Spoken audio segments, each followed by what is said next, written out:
Hello, my name is Raul, and the truth is I don't know who else to tell about what happened to me, because no one seems to believe me. My family says it was just a strange dream I became obsessed with, but I don't think that's the case. It all started years ago, when I was a child, and my parents bought a beautiful farm outside Lexington, Kentucky. The farm was really nice, had a very cozy atmosphere, and was surrounded by huge green fields where I could play all day. I was very excited to be there.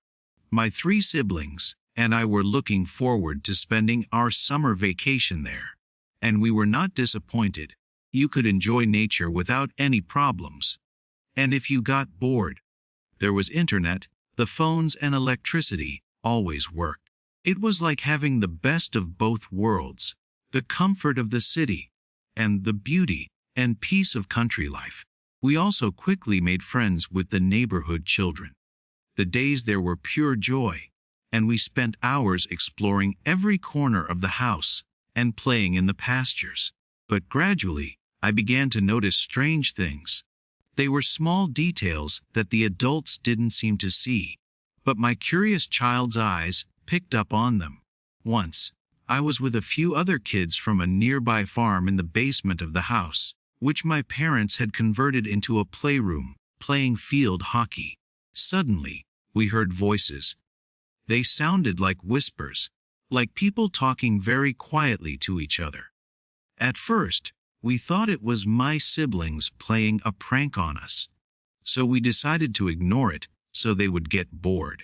But no matter how much we pretended nothing was happening, the whispering didn't stop until eventually it became so eerie that we left the basement and played frisbee in the backyard.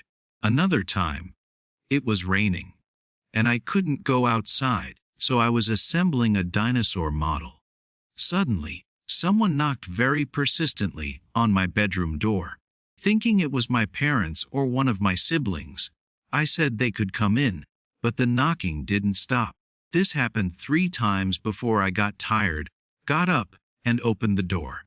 I remember seeing the shadow of feet on the other side, but when I opened the door, no one was there, not even in the hallway. That was strange enough, but then something even scarier happened. My model flew across the room by itself and crashed into the wall, right next to my head. This time I was so scared that I ran to my parents, but although they comforted me and listened to my story, they said it was just my imagination and that the house was a safe and cozy place. But I felt that there was something else there, something hiding in the shadows, waiting patiently to attack me. I could feel it. Another time, I remember my siblings and I had worked for hours on what we called the perfect fortress.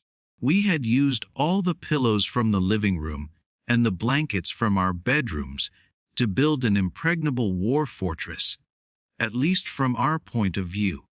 It looked really impressive, and we decided to sleep there that night. We wanted to make popcorn and ice cream in the kitchen to watch movies until we fell asleep. Since I was the youngest, it was my job to bring the things from the kitchen into the fortress. But just as I was about to lift the blanket to go inside, I heard a strange whisper that I couldn't understand. It was coming from inside the fortress. I was sure it couldn't be any of my brothers, because I had just seen them in the kitchen, and there was only one exit through which I would have seen them go. I placed the 2 bowls of popcorn on the sofa and called for my brothers, but all I heard were more eerie whispering sounds. I thought maybe one of them had left a tablet playing a horror video, and I felt a little silly for being so startled. With a bit more confidence, I lifted the blanket, but I don't know how to explain it. Inside, it was as dark as a cave. Usually, forts are somewhat dark, but if the light is on, the blankets can't block it completely. But in this case, it was different, as if something inside was swallowing the light. Also, it was strangely cold, much colder than outside. There I stood before a fortress as dark as a cave, and just as cold. Nothing could be seen, as if it were a black hole. I was just about to call my brothers to show them, but before I could, the fortress suddenly collapsed out of nowhere, as if a bomb had exploded inside. The sofas and blankets flew everywhere. The popcorn made a huge mess, and the TV wobbled so hard I thought it would fall over. I was completely shocked, shaking with fear, and totally confused. My siblings were incredibly angry with me, thinking I had done it on purpose to annoy them. But of course, I hadn't. Although I tried to explain to them 1,000 times what had happened, they didn't believe me. In the end, everything was ruined, and we went to sleep. Things like that happened to me every time we went to that farmhouse. But the strangest and most frightening thing for me was that no one else in my family experienced such things. It seemed as if whatever was in that house had fixated on me, as if it were concentrating on disturbing me and ruining my summer vacations. Over time, my visits to the farm became less frequent. With age and more responsibilities, as well as the general course of life, I was able to stay away from that disturbing place. Just the memory of it made my hair stand on end. But since no one had ever believed me, the day came when my parents decided I had to spend a few days of my vacation there. At first, everything seemed normal, so much so that I began to think that maybe everything I had experienced as a child was just a figment of my imagination. For a moment, I thought my childish mind had exaggerated things, and perhaps nothing unusual had happened in that house. But this peace only lasted until the first night. We had arrived in the morning and spent a completely normal day riding and doing outdoor activities. But that night, as I was getting ready for bed, I felt a strange tension in my room. I looked at the door and saw that it was open.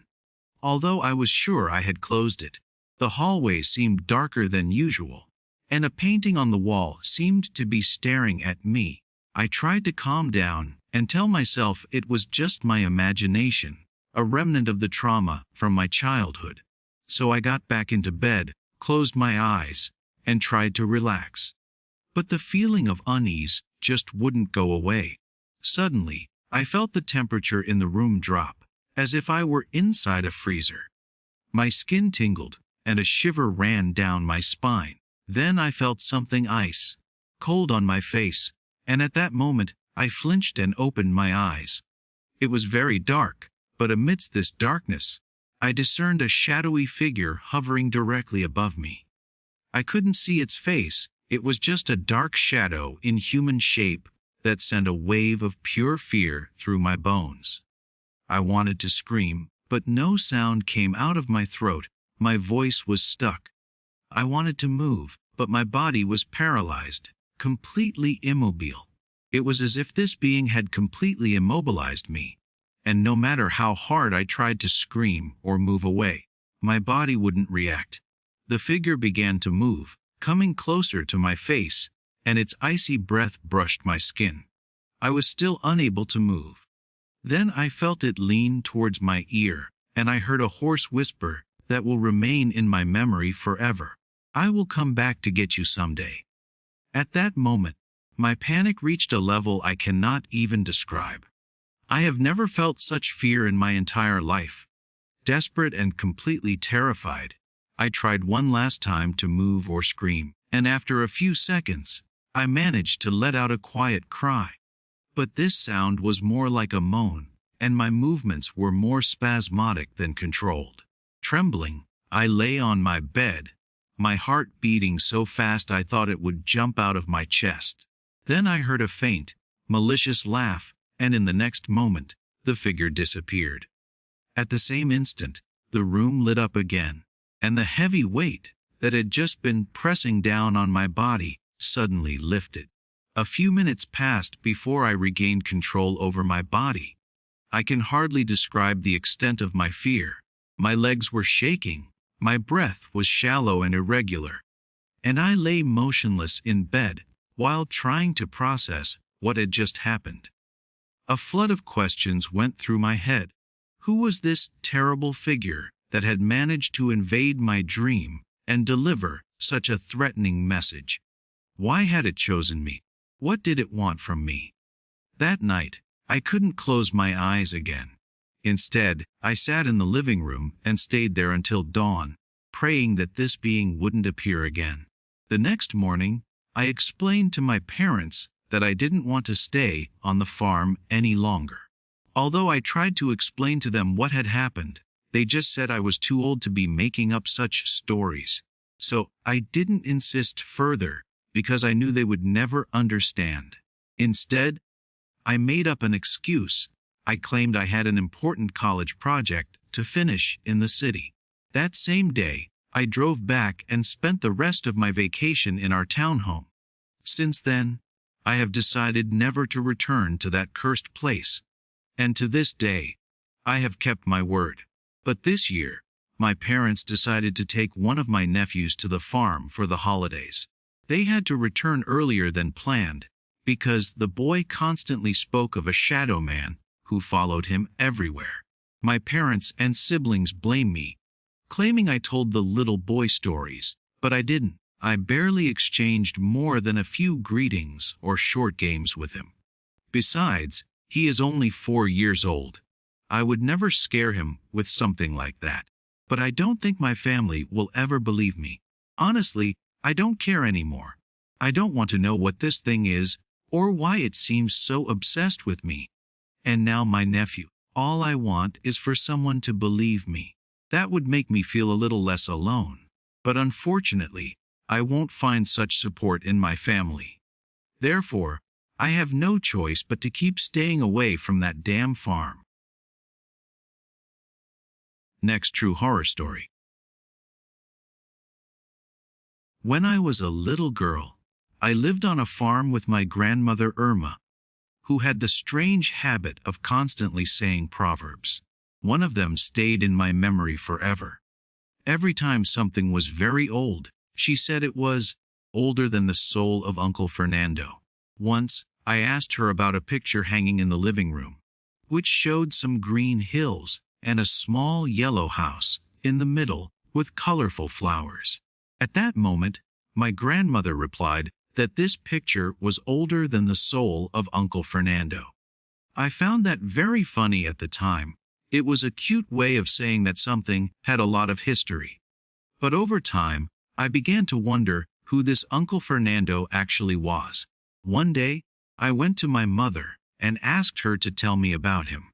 She smiled and suggested that I should ask my grandmother to tell me the story of Fernando's soul, since she knew it much better.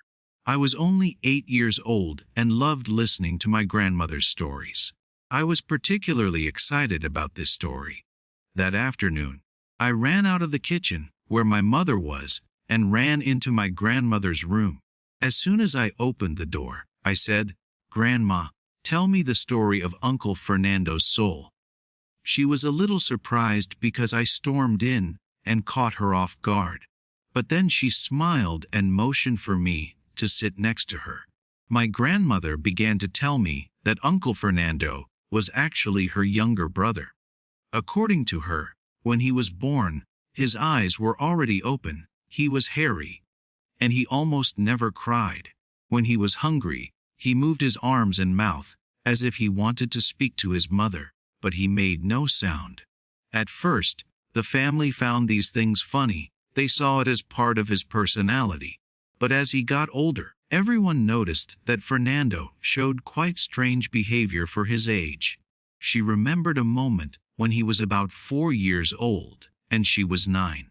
They were in the living room, and suddenly he stared very seriously out the window, as if watching the sky. She remembered that it was raining that day, and while she was trying to figure out what her brother was looking at so intensely, Fernando suddenly said that his soul was very different from hers because he had an old soul. My grandmother was speechless for a moment and then burst into laughter because she thought it was a joke of his. But he looked at her with a seriousness that surprised her and asked her to stop laughing. But she continued to laugh until she realized that despite her laughter, he remained very serious. So she stopped And to her surprise, Fernando smiled at her and said that her soul was not yet ready to understand what he meant. A few days later, Fernando told his siblings what he had said, and everyone began to distance themselves from him because it was strange and uncomfortable for them to hear such a small boy talk like that. But my grandmother felt a special affection for Fernando and decided to ignore the others' comments and seriously pay attention to what the boy said.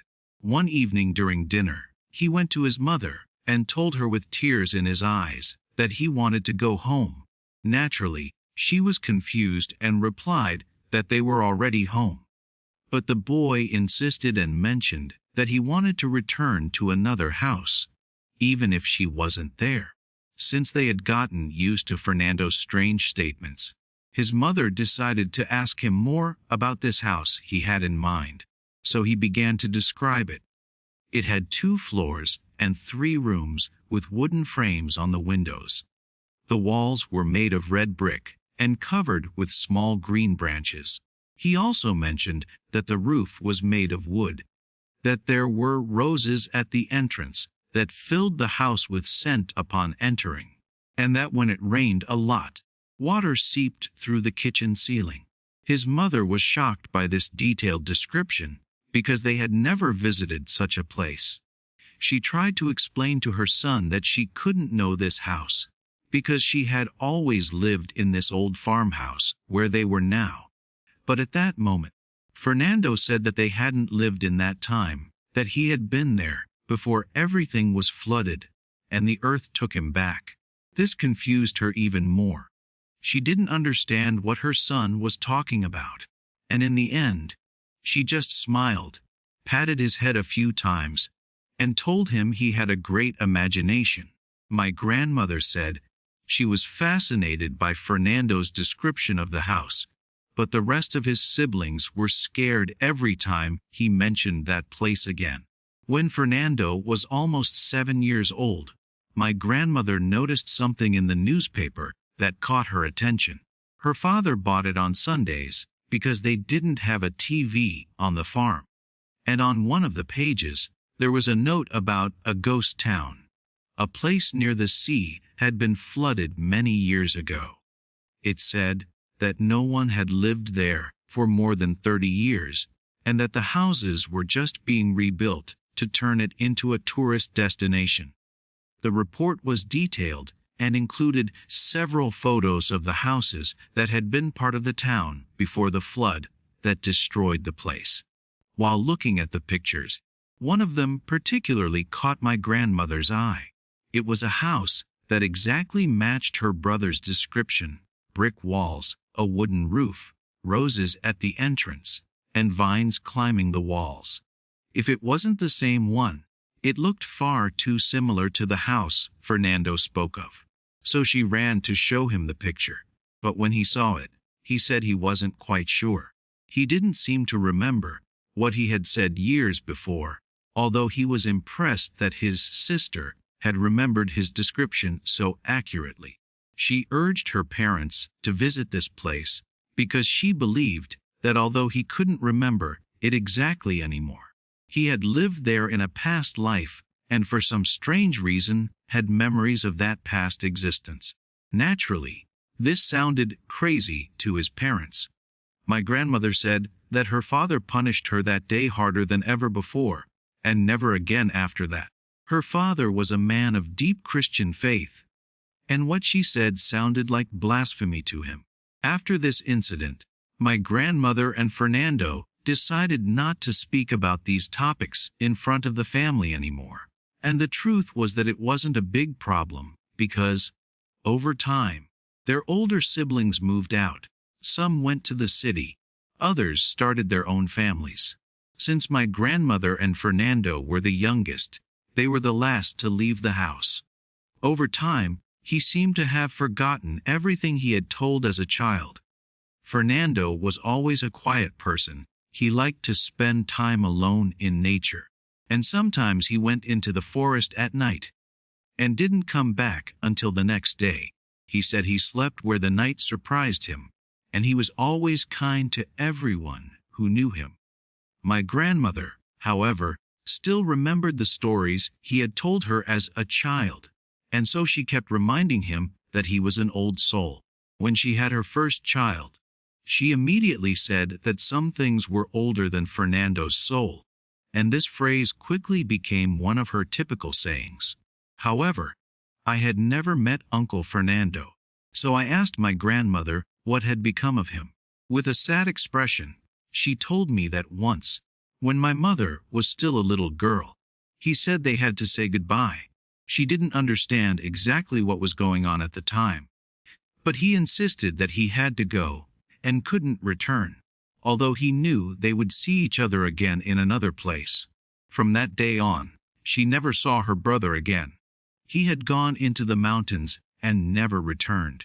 My grandmother always told my mother about him, and later, when I was born, she shared the whole story with me too. The truth is that I didn't think much about Uncle Fernando until a few years ago, when my grandmother got sick. They say that when older people are about to leave this world, they start to let go of their spirit bit by bit. It is as if they sense that they have to say goodbye and start seeing things that we cannot perceive. And that's exactly what happened to my grandmother. 3 years ago, her health deteriorated, and she spent more time in bed. In this phase, she began to say that her time here was soon over. We were very sad to hear that, but there was something calming, almost comforting in her tone. One night, I couldn't sleep because my throat was dry. So I decided to get up and go to the kitchen to get a glass of water. I didn't turn on any lights because I didn't want to disturb anyone. While I was in the kitchen, I thought I heard my grandmother's voice, so I slowly approached her room, the door of which she always left a little open. I peered inside and saw that she was looking at a chair next to her bed and smiling. She seemed to be talking to someone, but I couldn't understand what she was saying. It was just whispers.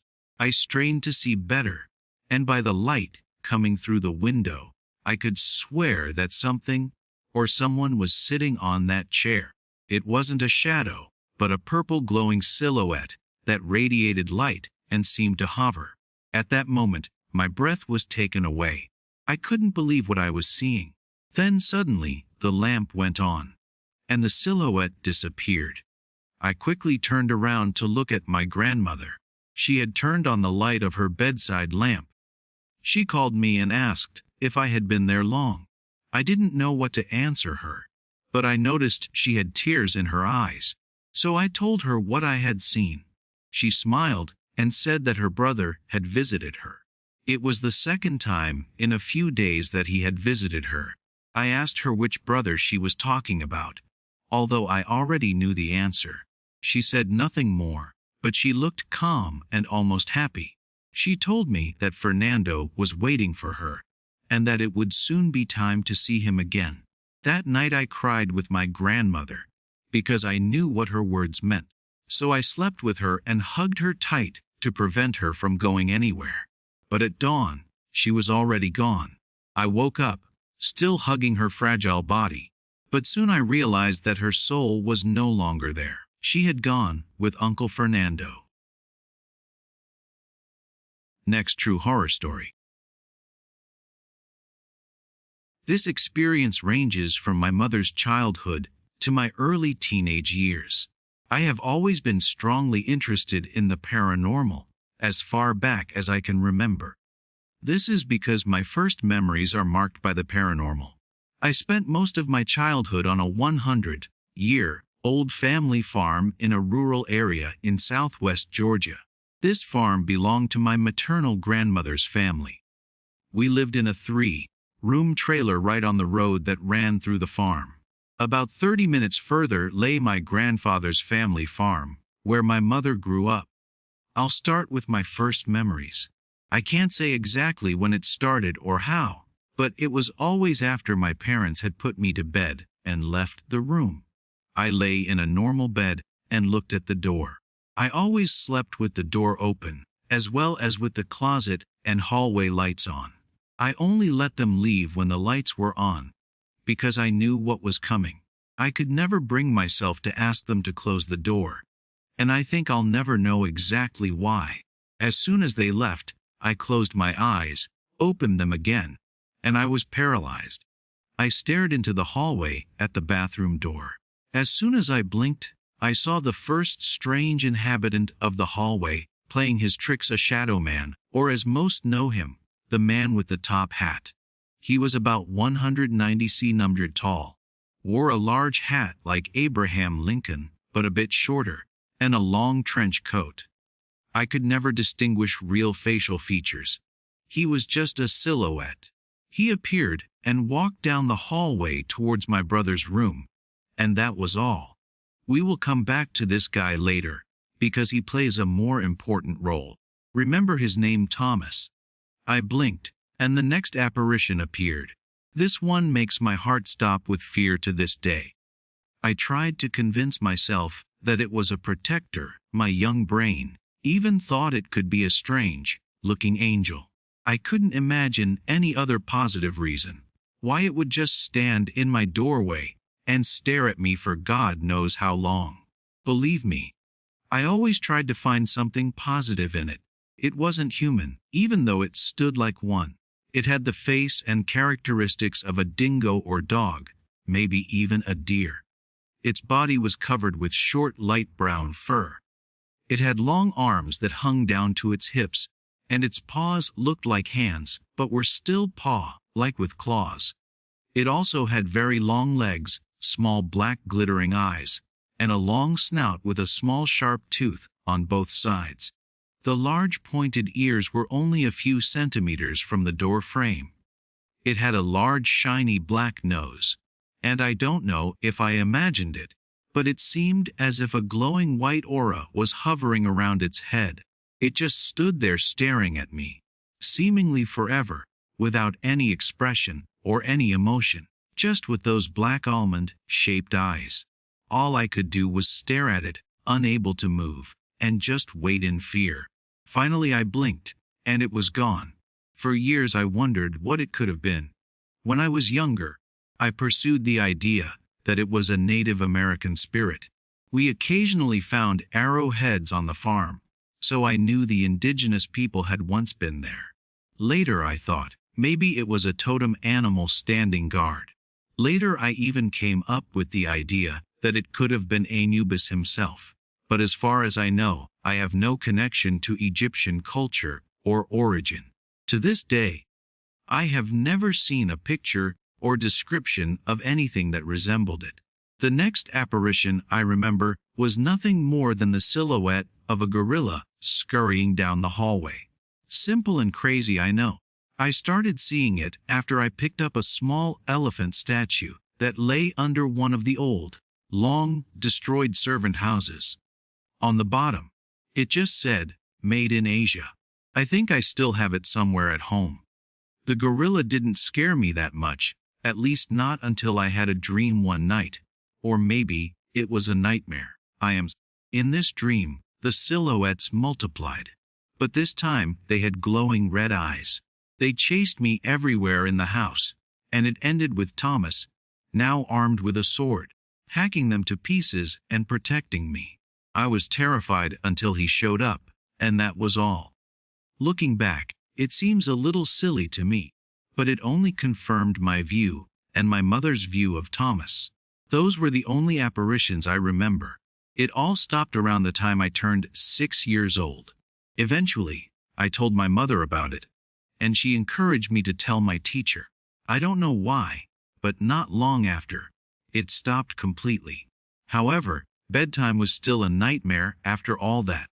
I constantly had nightmares, and was terribly afraid of any movement, or of someone going outside at night. The hallway light stayed on always, in case the visitors came back. I wanted to be able to see them and know where they were. Later, my mother told me her own story. Here we come back to Thomas. I wasn't the first to see him. She told me that she had seen him as a child, in a similar way to me. One day he came to her in a dream. He told her his name was Thomas, and that he was a friend. After that, he went through the window. She didn't see him during her teenage and adult years. At least not until she had me. When I was a baby, she sometimes held me in her arms. And I giggled and babbled at something behind her. Then the lights started to flicker. Occasionally, she saw Thomas out of the corner of her eye. My paternal grandmother also observed me talking to something in the corner of her house. That was on a completely different property that had its own ghost stories. My boyfriend, who had never experienced anything like this before, saw a shadow man standing at the foot of the bed last summer when we stayed there. My mother and I have always wondered where he might have come from. We thought maybe he came from a table she had in her old house, which we put away when I was about 6 years old. Or maybe he came from the old family cemetery that lies just down the dusty road in the woods. This cemetery always felt like a safe place, but I always felt there that something evil was watching me from out of the woods. I never stayed outside very long at night, and never opened the blinds at night for fear that something out there might stare back. My mother and I agreed that Thomas was probably a kind of protector. After that, I didn't really see Thomas anymore. Occasionally I saw a shadow out of the corner of my eye, and sometimes I heard someone call my name, only to turn around and find no one there. I didn't have another encounter with him until much later. I had made a mistake and put a mirror in my wardrobe. In case you don't know, it is said that a mirror in a wardrobe can open a portal and let things in. Then I began to see a puddle on my bedroom ceiling. My brother saw a girl who looked exactly like me walk past his room while I was downstairs. My stepfather saw Thomas as well. He described exactly the silhouette I knew, including the shorter top hat, a detail I usually don't mention when I tell the story, and the way he held himself when he walked. I haven't had an encounter with any of my childhood spirits since my mother cleans the apartment. But now I'm just waiting to see if they might reappear one day, when I have my own daughter. I will pass on my story along with my mother's to her, but maybe nothing will happen. Maybe it's all just connected to these old properties. Anyone from the rural south of Georgia will tell you how many of the areas there are haunted by ghosts. Between these Civil War towns and old farms like mine, there are countless old stories. I lived about 30 minutes to an hour away from Andersonville, the old prison camp for Union soldiers. There were many reports of sightings of dead soldiers there. Now I am stationed far, far away from there, in California. I still own the property where I grew up. Neither of my parents wanted to stay there after they got divorced and my grandfather died. He left it to me and my brother. It is now overgrown and no longer used. I still visit it when I'm on home leave, but you won't catch me alone there at night. Many have told me that it was all just sleep paralysis, but that doesn't explain my mother's experiences or the other encounters I had. I just can't be satisfied with that explanation. Today, due to all these experiences, I have a great interest and a deep respect for the paranormal. Next true horror story. I grew up on a cattle farm in rural Oklahoma, about an hour from Tulsa. It was just me, my parents, and my older sister Jenny. Our nearest neighbors lived about a mile down the road, and the next town was a good half-hour away. It was the kind of place where you could walk for hours without seeing another soul. Don't get me wrong, it was a good childhood in many ways, plenty of space to run around, and always something to do on the farm. But there was a certain loneliness, a feeling of being a small point in the middle of a vast, empty landscape. At least I told myself that to explain all the things I saw and experienced. It started when I was about 7 years old. I remember it because it was right after my birthday. I had gotten a new telescope and was completely obsessed with stargazing. One night I stood in the field behind our house looking into the sky when I saw something strange. It wasn't a star and it wasn't a plane. It was a light moving in an impossible way, shooting zigzag across the sky, stopping on the spot, and then disappearing in another direction. I called my father, but when he got to me, it was already gone. He patted my head and said it was probably a satellite, but even then I knew that couldn't be true. Satellites simply don't move like that. That was just the beginning. In the next few years, strange things happened again and again. At first, just little things that could easily be brushed aside or explained. Like the time I found strange tracks in the mud near the pond. They had 3 toes, almost like a bird, but larger and deeper. My father said it must have been a heron, but I had seen herons before, and these tracks were different. Then, there were the sounds. Sometimes I woke up at night and heard a deep humming sound. It wasn't loud, more like a vibration you could feel in your chest. I asked Jenny if she heard or felt it too, and she said yes, but our parents never seemed to notice. The really strange things always happened when I was alone.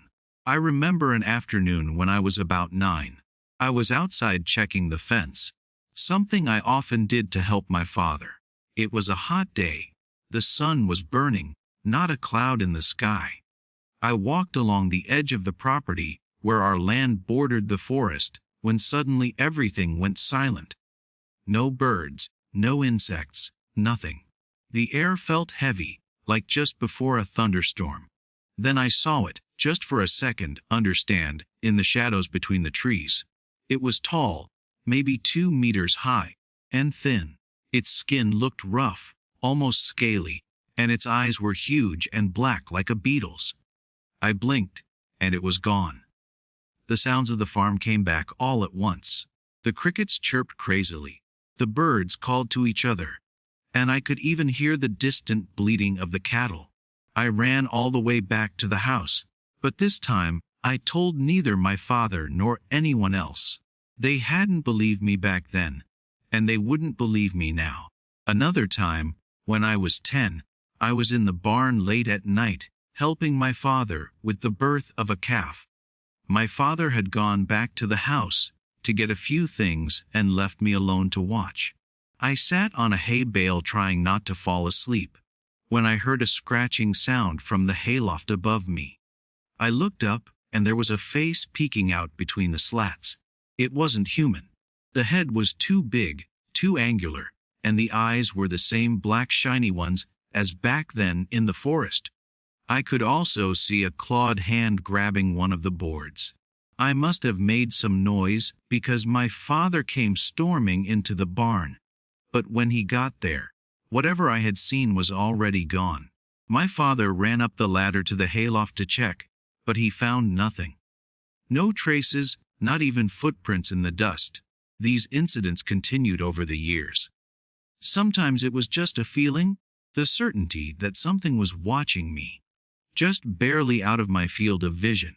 Other times it was more concrete-y, strange lights in the sky, moving in a way planes and helicopters simply can't, or odd burn marks in the fields that seemingly appeared overnight.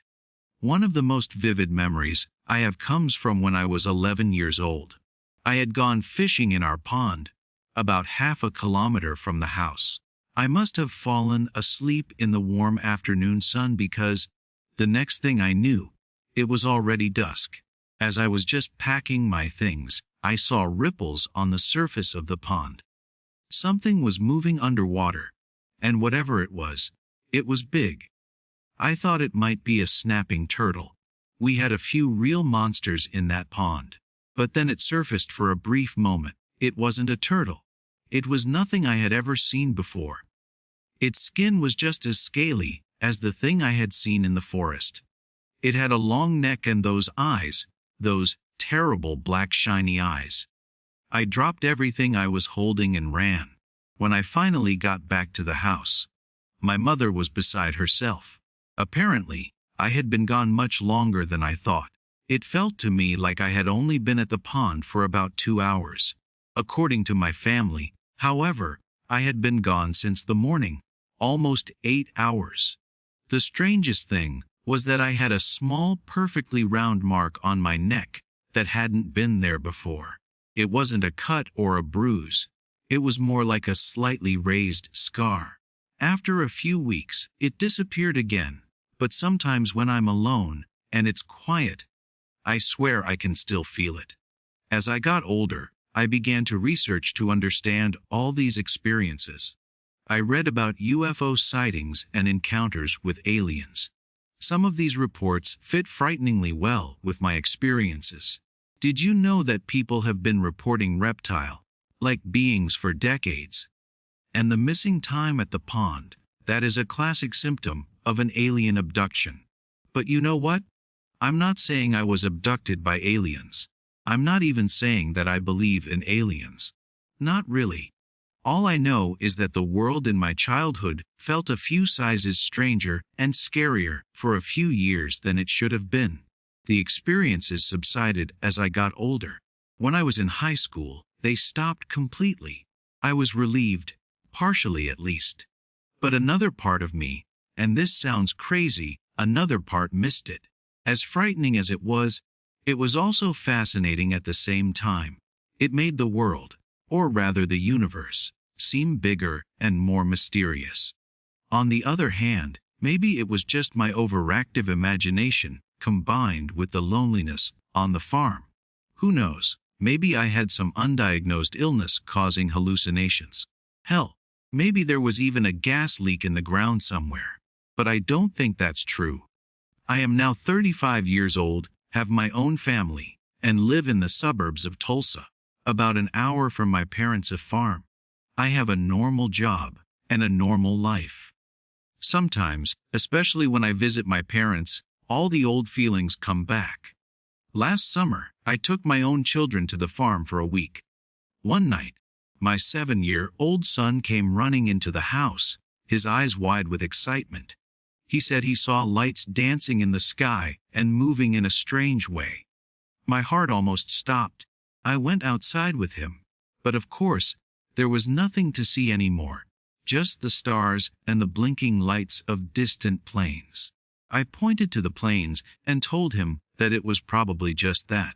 But immediately a guilty conscience overcame me, as if I were the biggest hypocrite. Wasn't I doing exactly what my parents had done to me back then? Dismissing something just because it doesn't fit into our orderly worldview. That night, after the children had fallen asleep, I went out to the old pond. I stood there in the dark and listened to the chorus of frogs and crickets. For a moment, I felt like the scared, confused child from back then again. I don't know what I expected. Maybe I had gone back there because I was looking for a sign, some confirmation that my memories were real. But there was nothing. Nothing waited for me, just a silent night. Yet as I turned to go back, I suddenly felt a tingling in my neck. It was that familiar feeling of being watched. My heart beat faster. I turned around lightning fast and looked at the pond. And I swear, I saw a single ripple on the water surface. I ran back to the house immediately.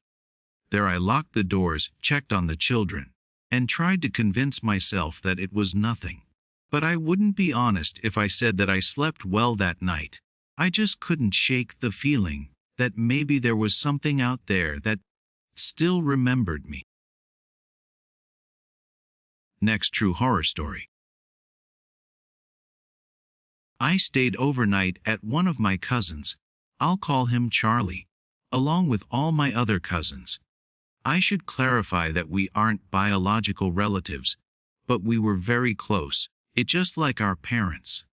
It just felt like we were a real family.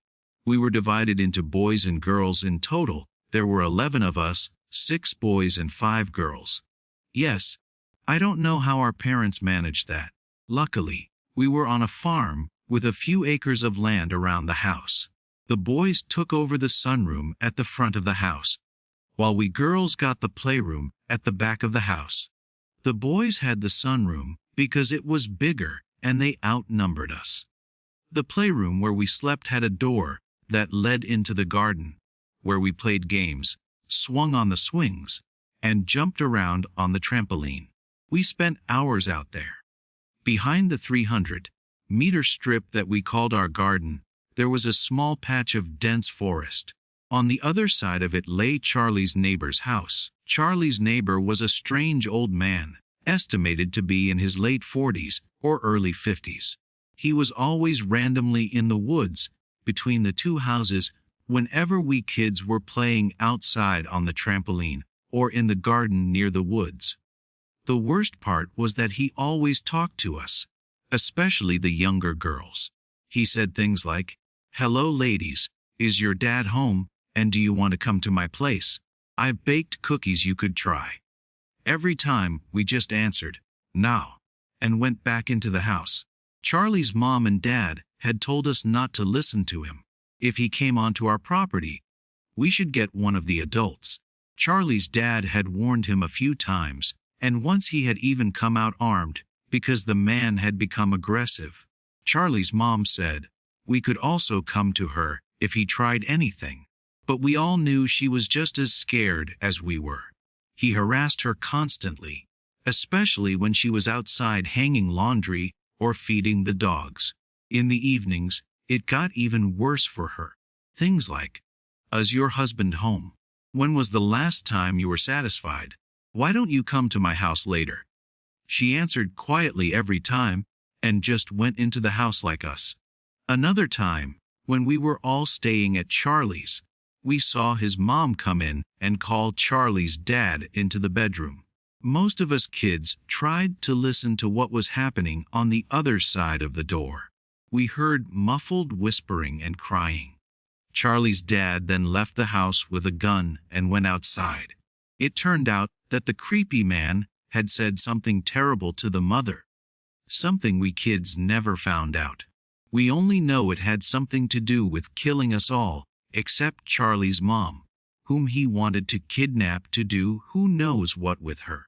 We tried to involve the police, but they only gave him a verbal warning and said they couldn't do much because there was a lack of evidence. Now back to what I experienced myself. We were just playing on the trampoline after a Nerf battle when we heard a rustling in the bushes. We fell silent. My little cousin clung to me. I asked, "What was that?" hoping we would see a few deer or maybe a coyote in a moment. I used to live in Australia, so I was pretty excited to see normal American animals once. Charlie hissed at me to be quiet and said it probably wasn't that. It was already dusk, and I was sugar high and surrounded by my cousins. As one of the oldest, I felt a bit too brave. "Who's out there?" I yelled. My voice echoed in the air. No answer. "Come on, show yourself," shouted Gabe's, one of the boys, who was the bravest of us. One of the girls suggested loudly that we go back into the house and see about dinner.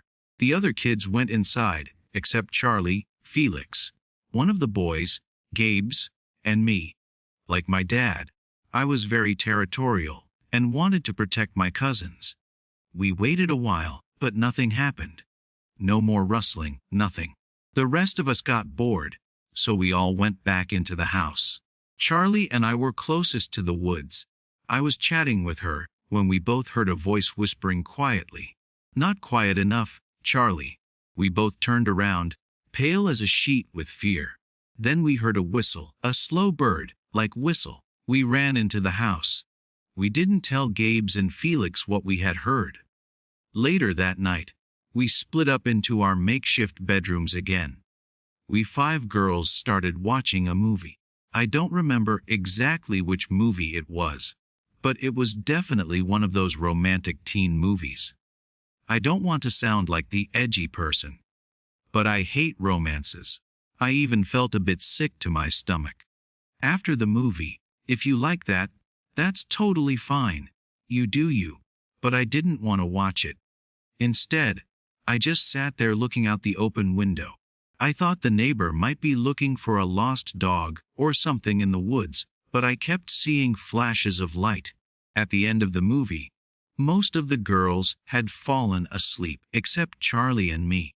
We were talking about school, boys, and our problems with bullies when suddenly I saw the shadow of a man in the background near the trampoline. Charlie and I both startled immediately. "Could that be your dad?" I asked. "No," she replied. "He's too small. Besides, you can hear my dad snoring." In the quiet night, we could indeed hear the soft sounds of the TV, occasional laughter from the boys, and the loud snoring of her father. Then, through the open window, we heard it again. That whistle. Charlie and I thought maybe one of the boys was trying to scare us, so we went to their room to tell them to stop. When we got there, all the boys were sitting in front of the TV, watching a football game. They looked at us in surprise when we came in, so we just turned around wordlessly and went back.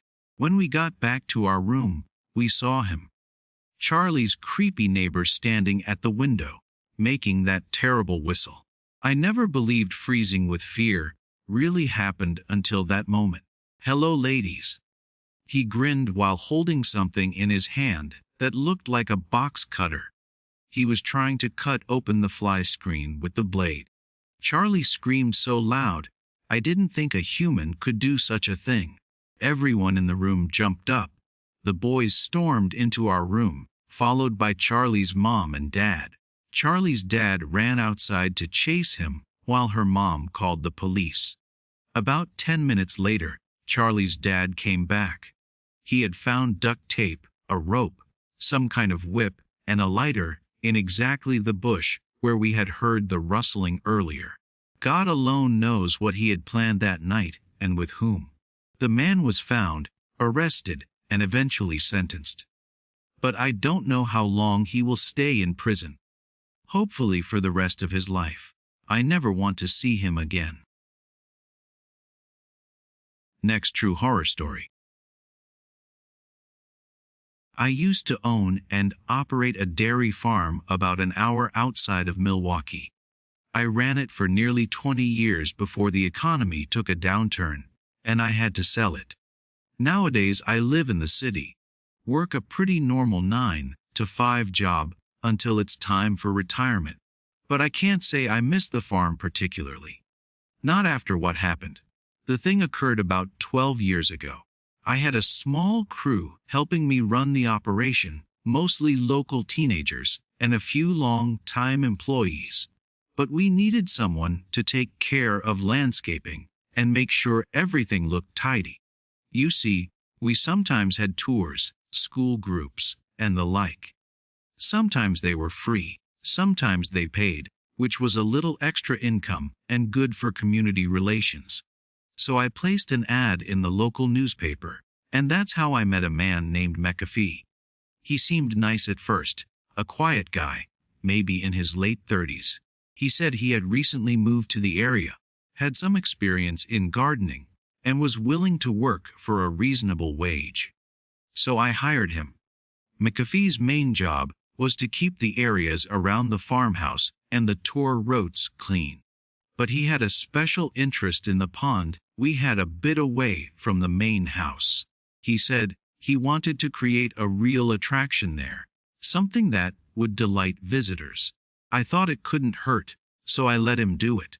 I remember one occasion when I wanted to check how he was progressing at the pond. He was planting new flowers, and I made some remark about how beautiful they looked. He turned to me with this strange smile and said, "Beauty is only skin deep, sir. It depends on what lies beneath." That might not sound particularly strange on its own, but it was the way he said it. His eyes had this intense look, as if he wanted to tell me something without really saying it. It gave me goosebumps. Another time, I heard him talking to one of the students who worked part-time for us. McAfee was saying that plants grow better when they have something to eat. He said he had a special fertilizer he made himself. The way he talked about it, almost with enthusiasm, made my blood run cold. But the incident that really stuck in my memory happened about 6 months after McAfee had started with us. I was walking past the tool shed late in the evening when I heard a noise from inside. By that time, all the other workers had gone home hours ago, so I was curious. I peered inside, and there was McAfee. He had one of our large hunting knives and was just staring at it while running his finger along the blade. He didn't notice me at first, and the expression on his face, I can't even describe it properly. It was like a mixture of fascination and hunger. When he finally looked up, he flinched as if caught in the act. He mumbled something about checking the tools and hurried past me. I stood there for certainly 5 minutes after he left, trying to shake off the cold feeling that overcame me. After that, I started watching McAfee more closely. Nothing obvious. You understand. I didn't want to accuse him of doing something he hadn't done, but I kept an eye on him. I noticed that he sometimes came to work with scratches on his arms or dirt under his fingernails, even early in the morning. Once I could have sworn I saw blood on his sleeve, but when I looked again, it was gone. About a year after I hired McAfee, he suddenly disappeared. He simply didn't show up for work one day and didn't call either. His phone was also disconnected. I drove to the address he had given me when hired, but the person living there said they had never heard of McAfee. I was naturally worried, but also a bit relieved. Something about McAfee had always made me nervous, and now he was gone. I thought that would be the end of the story, but it wasn't. Far from it. It was almost exactly a year after McAfee had disappeared that things became truly terrible.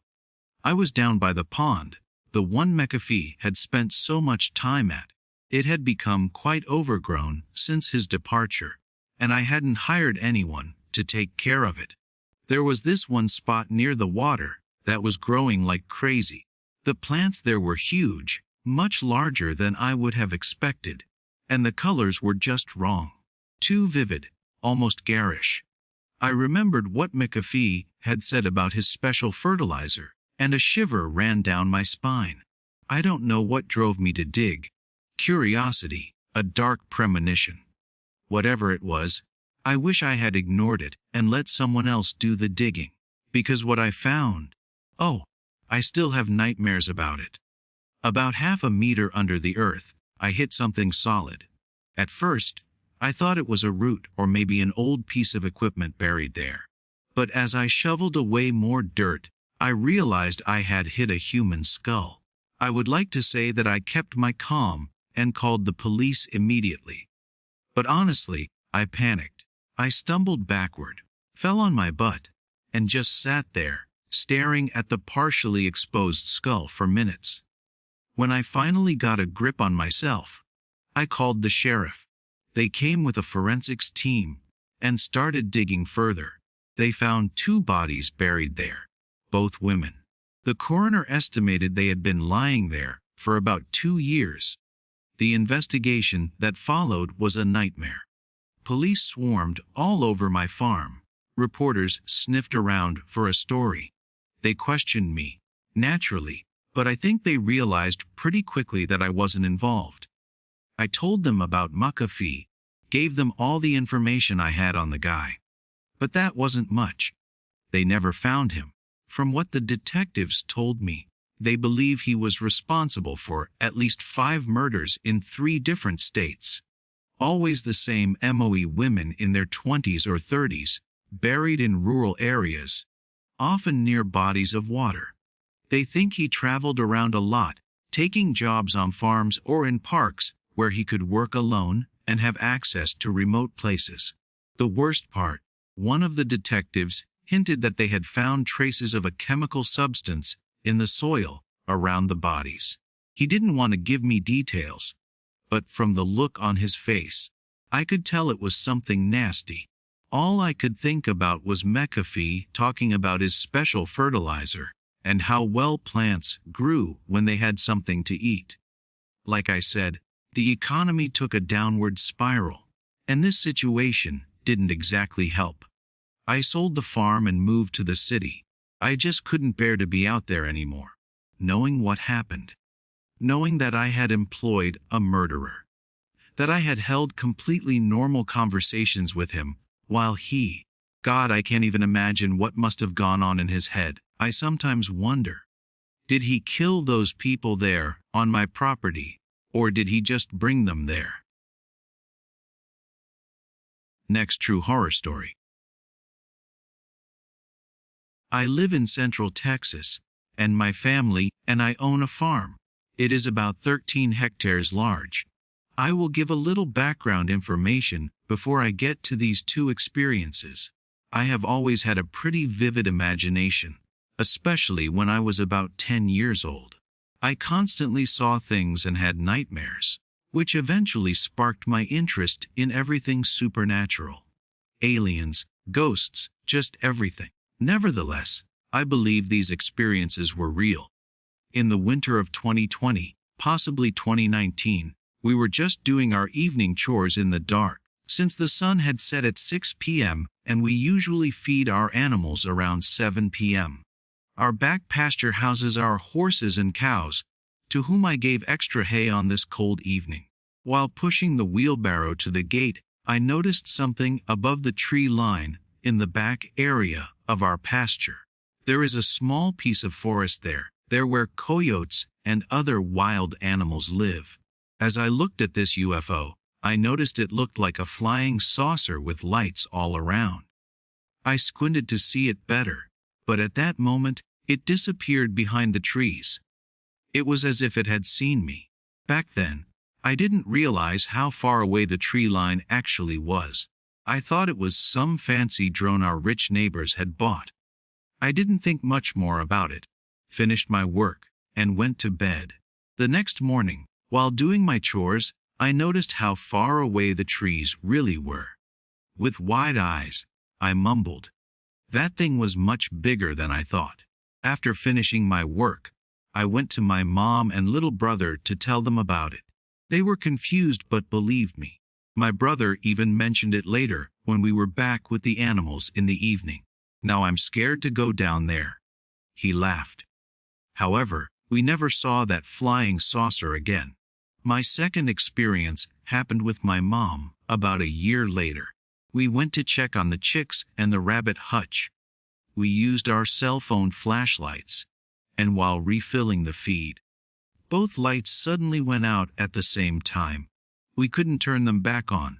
Confused, we let our eyes adjust to the darkness and continued. The rabbit hutchie is near the back pasture by the horses and cows. Formerly, it was a shady shelter for the goats, but since there were enough trees and another small barn, we now used it for the rabbits. The night sky is beautiful in the country, so we looked up to see the stars. But the first thing I saw was a red light hovering across the sky. "Oh, a plane," I said, pointing at the light. "Over there by the water tower," asked my mom, pointing in a completely different direction. I looked at her confused, but then noticed there was another red light there. "Oh, 2 planes," I thought and raised my eyebrows. Then I looked in another direction again and saw a third red light. "That's strange, 3 planes at the same time out here," I wondered. Then I realized that they formed a huge triangle. Suddenly, my mom's flashlight came back on. It startled me, but I didn't think further about it. We checked the rabbits and turned off the light. As we walked back to the house, my flashlight came back on too. I turned it off to save the battery and looked up. The 3 lights were gone. I swallowed, and we hurried quickly back into the house. I told my best friend about it, who is also very interested in such things. She wrote to me in capital letters LES. I laughed and replied, "Possible, but I'm not sure." At the time, I wasn't lying, but now that I've found the E-Cast podcasts, I realize that other UFO sightings were very similar to my experiences. Did I actually see UFOs, or were they drones or planes? Who knows? I think I saw them. My mom thinks the same, and my friends believe it too. But if all these sightings are true, what are these things, and what are they doing here? Are they just watching us? That was about a year ago, and it still occupies my mind to this day.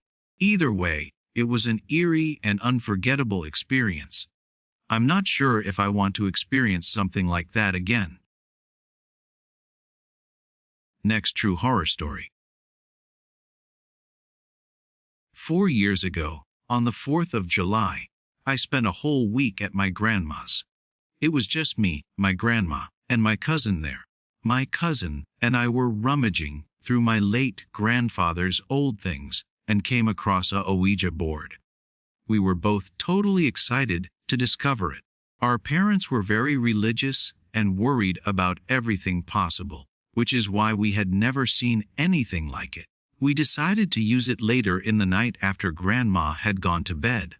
A bit of background info: my grandma lives on a huge property in Texas without anything nearby. We were completely alone. My grandparents had bought the land and built a house on it many years ago. The house is very long, but no more than a few rooms wide. Naturally, my cousin and I, we are the same age, decided to be in the room furthest from Grandma's bedroom. Even if we had screamed, she wouldn't have heard us. She said goodnight around 9:30 p.m., and we waited another hour to make sure she was fast asleep. Then we took out the board and started asking questions. It was simple questions, and it answered them. My cousin, however, got angry when the board moved and thought I was manipulating it. We started talking angrily at it and making fun of it. That was probably the stupidest idea he could have had. But I made an even bigger mistake. I just packed it up and put it back in the box. I realize now that I should have apologized and properly said goodbye to close any possible pathways. Time passed, and nothing happened. I always had to sleep upstairs, right next to the attic, while the rest of my family got the rooms. It never really bothered me, because my sister slept upstairs too. I remember always hearing about inexplicable things that happened there. Once, my grandma came back from work and found the house destroyed. It looked like a break-in, but nothing was stolen, and the alarm was strangely still activated when she came in. That was the biggest experience, but there were many small ones: doors closing, and knocking on the walls, and all the other clichés.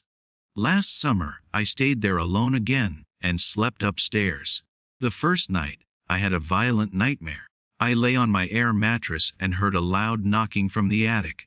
Then scratching began at the attic door. Finally, the door opened, and I saw a black figure, about 1.93 meters tall, coming out and just staring at me. The next morning at breakfast, my grandma asked me why I had scratched at the door last night. My heart almost stopped, and my blood froze. A few hours later, I felt I had to find out if something was wrong. I started a FaceTime call with a friend, took a pool cue, and tore open the attic door. I walked around but found nothing suspicious. But at the very back, there was a small black mass with 2 tiny white dots as eyes. I took a screenshot of my FaceTime call and ran out of the room. While talking to my friend, he suggested looking again to make sure there were no holes in the roof. I did, and this time the 2 small white dots were gone, and the black mass as well. A few weeks later, when I spoke with my grandma, I discovered that her land used to be a cotton farm. The owner back then was very violent towards his slaves. I also learned that the couple who lived there before died unexpectedly on the property and were also buried there. I think that explains pretty well why no one should use a Ouija board. I personally don't believe that Ouija boards really work. Rather, I believe that demons notice when people try to play with things that are too big for them and want to teach them a lesson. I hope this is a sufficient warning for anyone who thinks they can handle the supernatural. You could end up simply vanishing without a trace. Next true horror story. I was raised on a farm that had avocado trees and wild goats. There was a beautiful small pond on the farm and many different hiking trails. We moved there when I was about 12 years old, and like any other 12-year-old, I loved being outside. But I was afraid of the dark, so I never went out of the house after sunset. By the time I was 16, I had gotten used to country life and loved it. My father, who worked from home, noticed this too. He gave me more autonomy on the farm, and my chores increased. That would probably have annoyed any other teenager. But as I said, I loved country life. This led to my first encounter with this shadow being. I was just picking some avocados for dinner, and I couldn't shake this strange feeling of being watched. I looked around and noticed a black figure quickly disappearing behind a tree about 20 meters away. That gave me a scare, so I shouted, "Hey, I saw you! You are trespassing on private property, and I am armed." Of course, I wasn't armed, I only had a pocket knife with me. I added, "I won't hesitate to shoot." I started walking towards the tree, the knife firmly in one hand and the bag of avocados in the other. When I reached the tree and looked behind it, I found nothing. Confused but not further worried, I made my way back to the house. As I got closer, I heard my mother calling me and asking me to hurry. I called back that I would be right there. That is an important detail to remember. The rest of the night went completely normally. We ate dinner, watched some TV, and went to bed. My room was on the ground floor, while my parents' was on the upper floor. I slept until I was suddenly woken by knocking at my window, over and over again. I heard someone mumbling something unintelligible before it suddenly stopped. I just went back to sleep and ignored it. The next evening, I got into an argument with my mother. I don't remember what it was about. To calm down, I went for a walk. I walked along a path lined with many trees. Suddenly, I heard my mother's voice. She asked me where I was and why I was taking so long. It sounded like her, but somehow also like a radio with static noise. Then she called me again, this time asking why I had run away from her. I turned around and saw it. This shadow being with black lines around it, almost like a drawing. Its eyes were deep red, and it had an eerie smile on its lips. It looked at me and said in my mother's voice, "Hello." I was petrified. I couldn't move, I was so scared. It began to approach me, and I heard a sound like dry leaves being crushed under feet. This sound tore me from my paralysis. I turned around and started running. I heard it calling me while I ran, with that demonic and ominous voice. It told me to stop. I reached the house, slammed the door shut, and locked it. My parents were startled, and I told them what had happened. To my surprise, they believed me because of the fear in my eyes, my father said later. Since then, I haven't had an encounter with this being, or whatever it was. We performed a cleansing ritual for the house and property afterward, and since then, everything is fine. Next true horror story. I come from Costa Rica, a small country in Central America. We have several local legends and monsters, including a kind of witch or devil woman who steals the skin of animals to use them and gain their abilities. The catch is that similar to a skinwalker, she might end up looking wrong and deformed. When I was 14, we lived on a farm. My grandparents from the USA liked it there too, so they built a vacation home right next to our house, with a porch separating the two buildings. Since they hardly ever visited, I persuaded them to let me have the master bedroom in the vacation home as my own room since I was the oldest. I always had trouble sleeping, so it wasn't unusual for me to be awake after midnight. That night I was alone in the other house. It must be said that it was completely empty except for my room. Since it is a farm, there are naturally trees, but not so close that something could have jumped from the trees onto the roof. And yet, I suddenly heard something land on the roof. right where my parents' bedroom was located. A few seconds passed, and then this thing began to start running directly towards my room. The sound was so loud that it felt like the roof would collapse any moment. I couldn't move, and my window was open since it was a cold night. Luckily, it at least had a fly screen, because as soon as this thing reached my head, it swung onto the screen and clung to it, while screaming and trying to get in. I saw it. It looked almost like a monkey, but the face was more cat-like. The hands ended in claws. I panicked, started running, closed the window, and locked it while I could still hear the thing. Then I locked myself in the bathroom and stayed there until morning. When my parents woke up, I asked them if they had heard anything during the night, but they hadn't heard anything.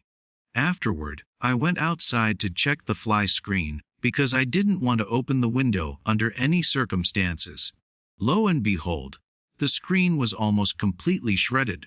Of course, that day I moved my things back into my old room that I shared with my little sister. I got in trouble because of the destroyed screen.